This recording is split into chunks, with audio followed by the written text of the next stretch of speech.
मैं उस फैमिली से बिलोंग करता था जिनके घर में टीवी भी नहीं हुआ करती थी। तो हम लोग दूसरों के घर में टीवी देखने के लिए जाया करते थे। कभी कभी जब कोई अच्छी फिल्म देने रहती थी तो जिनके घर टीवी थी तो वो लोग टिकट डिसाइड करते थे कि 50 पैसा लगेगा, 1 रुपया लगेगा, 1 रुपया वाला नीचे बैठेगा, 2 रुपये वाला चेयर पे बैठेगा। तो ये होता था पहले गांव में अक्सर ये।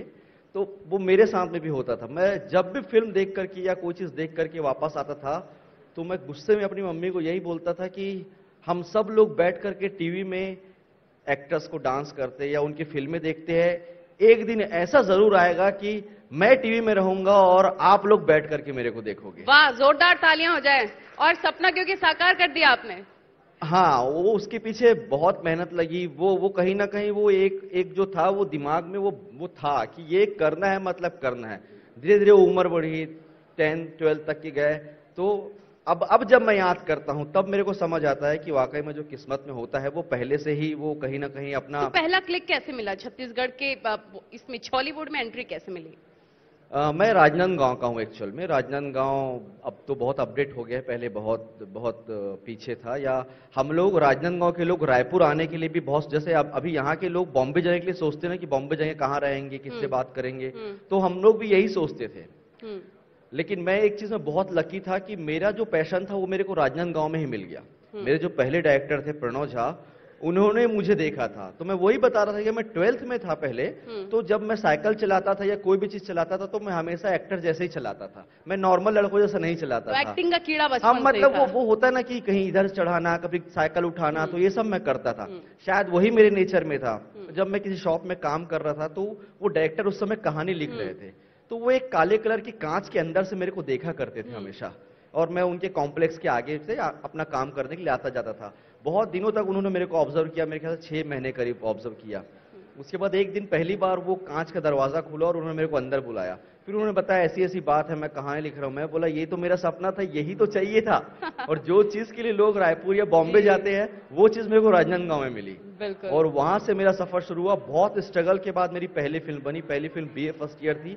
आज वो फिल्म पूरे छत्तीसगढ़ के यूट्यूब की नंबर 1 फिल्म है। 4 करोड़ व्यू है उसका, उससे ज्यादा किसी फिल्म का व्यू नहीं है। तो बहुत ही मुश्किलों से वो फिल्म बनी। मतलब 8-10 शेड्यूल में शूट करके हम लोग जमीन में सोते थे, फैन नहीं था, शूट कर रहे बीच में पैसा खत्म हो गया तो प्रोड्यूसर डायरेक्टर जो थे वो लोकेशन से यहाँ पैसा अरेंज करने के लिए आए थे, ब्याज में पैसा लेके फिल्म बनाते थे। जैसे तैसे वो फिल्म बनी। लेकिन वो फिल्म जब फ्राइडे को लगी तो अगले सैटरडे को मैं स्टार हो गया था। वाह, तो एक फिल्म ने इनकी किस्मत बदल के रख दी थी। अन्नीकृति, आपके पास आना चाहेंगे क्योंकि इतने हिट मूवी आपने दी है कि अन्नीकृति से अब अन्नी नाम से आपकी पहचान होने लग गई है। इसके पीछे की जरा कहानी बताइए कि अन्नी बन चुकी हैं अब आप लोगों के लिए। अन्नी तो मैं मतलब हॉलीवुड के लिए बचपन से ही अन्नी हूँ। बाय द वे, अगर यहाँ पे किसी को नहीं पता होगा, जब मैं 4 साल की थी तब की उम्र से मैं काम करते आ रही हूँ। तो मैं वैसे by the way Hemant Qureshi की सीनियर हूँ। तो हाँ, तो ऐसा मैं बताऊं कि एज अ हीरोइन मेरे को 8 साल हो रहा है। और 60 साल में हम दोनों की काउंट किया जाए मूवी तो लगभग सिमिलर ही है। हाँ, अन्नी से ज्यादा तौर पे अब पब्लिक ज्यादा जानने लग गई। अन्नी मैम, अन्नी लव यू मैम, ऐसा आता है। तो नो डाउट हंस एंड पगली फर्स्ट डबे के बाद से हम दोनों की जोड़ी भी सुपर डुपर हिट हुई और मुझे अन्नी के नाम से पूरे छत्तीसगढ़ में जाना गया। वैसे घर का नाम मेरा अन्ना है। अन्ना है, अन्नी नहीं है, अन्ना है। ठीक है, आपसे ये भी जानना चाहेंगे, अन्नी अन्नी बुलाऊं आपको तो ठीक रहेगा? कि आपने जिक्र किया कि बचपन से ही 4 साल की उम्र से आपने एक्टिंग की है, तो वो क्या एड था, कैसे ब्रेक मिला बचपन में? एक्चुअली ब्रेक तो मुझे मेरे खुद के मतलब घर के प्रोडक्शन हाउस से मिल गया। मेरे चाचू एक एल्बम शूट करने जा रहे थे और जो बच्ची आने वाली थी वो अचानक से उसकी तबीयत खराब हो गई, तो मेरी कास्टिंग हो गई सडन ऑफ। फिर वही गाना बहुत हिट हुआ। डूंगरगढ़ वाली माता है, बमलेश्वरी माता, उनका मैंने गाना किया, वो सुपर डुपर हिट हुआ। उसके बाद कंटिन्यू मुझे सैड सॉन्ग के ही ऑफर आने लगे। बोले ये बच्ची जिसमें रोती है वो एल्बम हिट हो जाता है। अच्छा। तो मैंने कंटिन्यू फिर सैड सॉन्ग ही किए। मतलब मैंने छत्तीसगढ़ी, पंजाबी, मराठी और क्या बोलते हैं अपना हिंदी, सब में, क्योंकि हमारा महाराष्ट्र टच में भी एल्बम जाता था छत्तीसगढ़ से।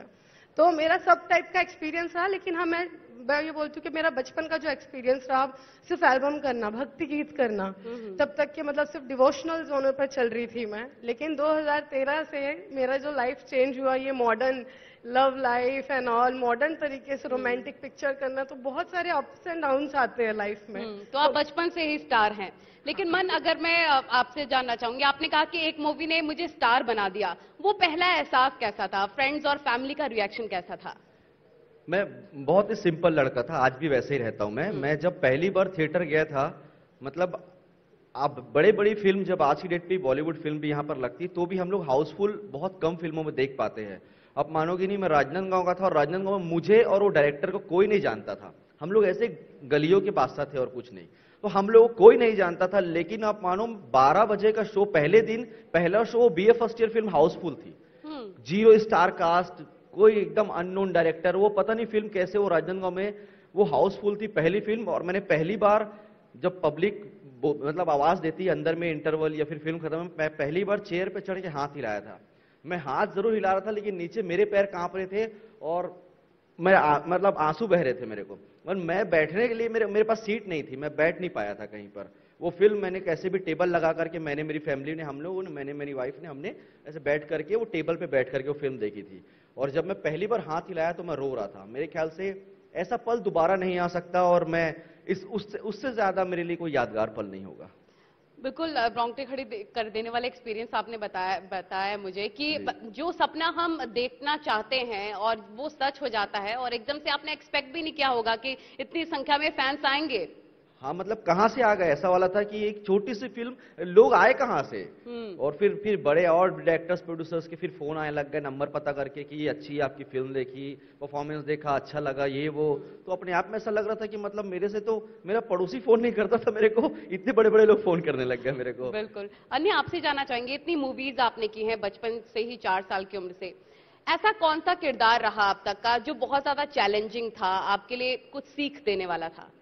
हसन पगली का ही किरदार था जो मेरे लिए चैलेंजिंग था, क्योंकि उसमें बहुत शांत किस्म की एक लड़की का किरदार मुझे प्ले करना था और रियल लाइफ में मैं उतनी चुलबुली हूँ। तो उस फिल्म के जो डायरेक्टर थे हमारे सतीश जैन जी, वो मेरे से बहुत परेशान रहे पूरे शूटिंग में कि तू सीरियस नहीं रहती है, तेरे को अभी सीरियस सीन करना है और तू उसके पहले मस्ती करते रहेगी, या टीम मेंबर जैसे कोई भी है, स्पॉट बॉय है उनके साथ मस्ती, या टीम मेंबर है उनके साथ मस्ती। मैं मतलब लगभग 4 से 5 बार मैं उनसे डांट खाई और उसके बाद भी मैं अपनी हरकतों से बाज नहीं आई, वो सिर पकड़ लिए। फिर एक दिन इनका मेरा एकदम इमोशनल सीन था और आज तक कि हम लोग ना, मतलब ये कभी मेरे को ऑन स्क्रीन डांटे नहीं है, तो उस सीन में इनको मेरे को डांटना भी था। बोले तू अपने साथ साथ इसका मूड खराब करेगी, मन की एक्टिंग खराब हुई तो तेरे को देख लेना, ऐसा ऐसा। मैं बोली हाँ सर चलो ठीक है, हो जाएगा। बट नो डाउट जब आते हैं और ये डांटते हैं, फिर हम दोनों एक दूसरे को हक करते हैं, उस समय जो पब्लिक उठ के हल्ला मचाई थी कि हाँ वो सीन मैं जरूर रिक्रिएट करवाऊंगी आपसे यहाँ पे। तो फिर तब सर ने बोला था कि नहीं, ये हमारे यहाँ की श्री देवी है, वो रियल लाइफ में सीरियस, मतलब सीरियस रहती थी, लेकिन ऑन स्क्रीन मस्ती वाले कैरेक्टर्स उन्होंने बहुत प्ले किए थे।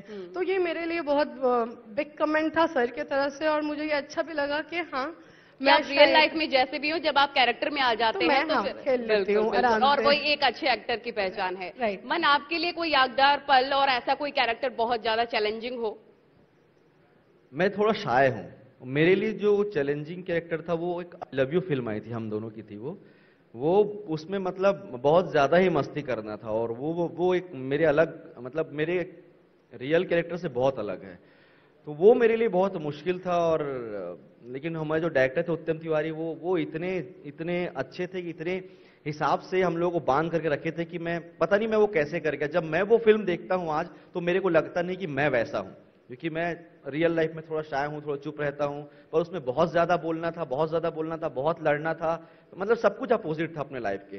तो वो जो एक कैरेक्टर है वो निभाने में तकलीफ भी हुई थी, लेकिन वो जब देखो तो लगता है कि हाँ हमने कुछ काम किया है, बिल्कुल कुछ मेहनत की थी। कुछ मेहनत। आपसे ये जानना चाहेंगे, जब हम हॉलीवुड की बात करते हैं